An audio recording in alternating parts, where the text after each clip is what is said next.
Il n'y avait pas besoin de nous faire un dessin. Ce jour-là à Remiremont, on a en effet très vite compris, en pleine vacances de la Toussaint, qu'il s'agissait bel et bien d'un atelier de street art.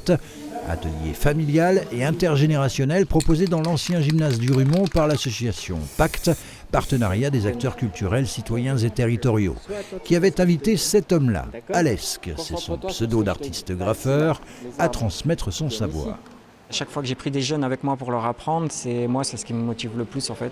Parce que maintenant, je pense que tu as compris qu'après 20 ans de pratique, je dois avoir un certain âge, j'ai passé le cap d'aller jouer dehors et de faire des bêtises. Donc maintenant, mon truc, c'est de pouvoir transmettre en fait. Quand je vois que le jeune qui n'a jamais utilisé de bombe de sa vie, il est en train de me faire un Dragon Ball Z à l'aspray, je suis super content que ce soit moi qui lui ai appris à faire ça, tu vois. Son Goku, c'est le personnage principal de mon manga préféré et j'adore ça. Je l'adore. Donc là, c'est ta porte de placard que tu es en train de dessiner, c'est ça? C'est cool de pouvoir dessiner sur son placard.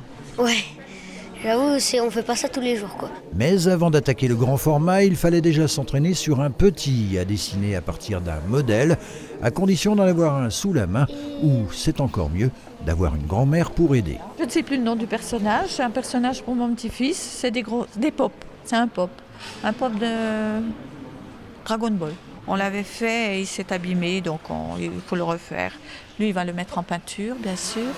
Et puis il y a les parents qui étaient juste là pour emmener leurs enfants et qui finalement se sont pris au jeu de la customisation. Je me suis dit que c'était l'occasion de prendre mon casque de vélo horrible et de le rendre un peu plus beau et de pouvoir sortir en forêt sans avoir honte. À la fin, il va être super beau noir avec des petits bonbons de Candy Crush de la couleur de mon vélo. Quant à Timothée et Antoine, les deux enfants d'Amandine, Antoine a pris son pupitre de musique et puis il a eu l'idée de faire un petit déco dessus. Voilà. Donc à ton avis, il va où l'orange là? Par là?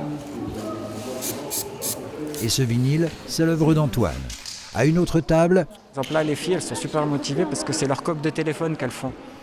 Donc au final, c'est quelque chose que c'est un objet que tu gardes chez toi et que tu as tous les jours. Si toi tu l'as fait.